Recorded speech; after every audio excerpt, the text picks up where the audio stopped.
it's really, really, really difficult, and it's really complex. I've been studying this game for 15 years. I still find it incredibly difficult and incredibly complex. And it's something, while I can help people learn and teach, just most people need a ton of other work to even be able to start thinking in those terms.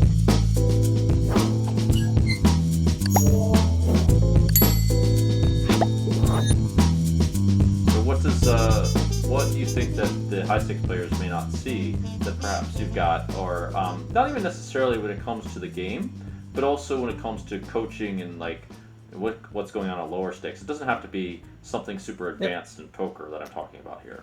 So the way in which you think about poker from a theory perspective is entirely different from the way you think about poker from an exploitive perspective, right? When you're thinking about Mm-hmm. poker from a theory perspective, you're, worrying about balance and, range advantage and how ranges interact and, all these different factors that build what a decision process is supposed to look like. What your range should look like, what their range should look like, how you should be splitting your betting decisions, all that stuff. But when you're playing versus so it's your range versus their range. But when you're playing versus recreational players and you're trying to just play from an exploitative viewpoint, you're not thinking about your range really. You're thinking about how your hand wants to play versus their range. And when you're thinking in those types of terms, these are types of terms that it's much easier for most people to understand. Trying to teach someone, oh, this is what my range looks like, this is what their range looks like, this is where I'm at in my range, this is how I'm supposed to, that's just, it's really, really, really difficult, and it's really complex. I've been studying this game for 15 years. I still find it incredibly difficult and incredibly complex. And it's something, while I can help people learn and teach, just most people need a ton of other work to even be able to start thinking in those terms. Sure.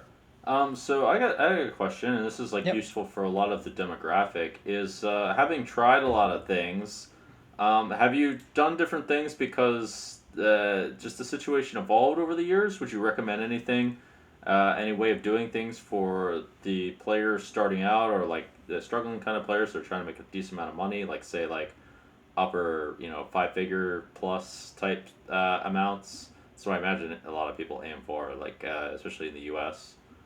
So if your goal, like if you're playing poker with the goal to be to like make, 50 or 100K a year, you're playing poker for the wrong reasons, and you're getting into learning it for the wrong reasons.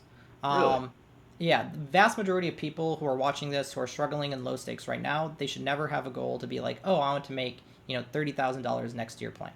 I think that Really? is a terrible mindset to have, and it is setting yourself up for failure. And the vast majority of people who approach it in that way will fail.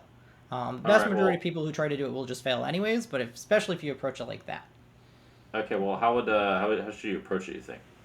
your goal should be, where am I at currently in terms of what my game looks like? What studying have I done? What playing have I done?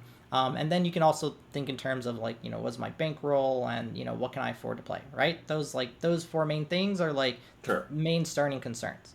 So then your goal should be not, what is my bankroll and how can I get it bigger? It should be, what can I do to improve my game and to put myself in the best situation possible in order to achieve success in the game and industry. So a couple questions. First is what's a realistic, like reasonable goal for someone who's trying to succeed in poker? What kind of hours per week we're talking compared to the 40-hour work week, including studying and all that stuff.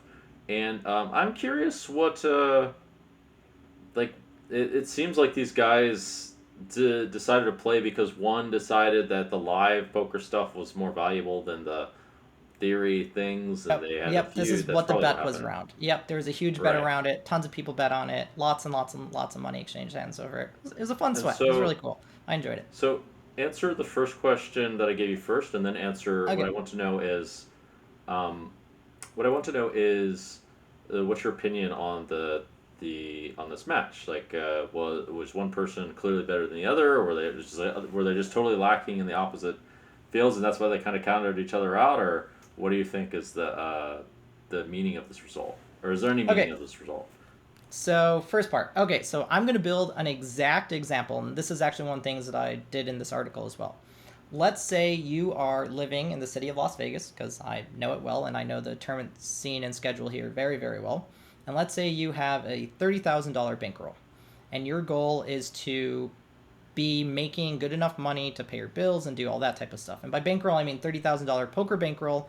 And on top of that, you have a year of living expenses set aside, minimum.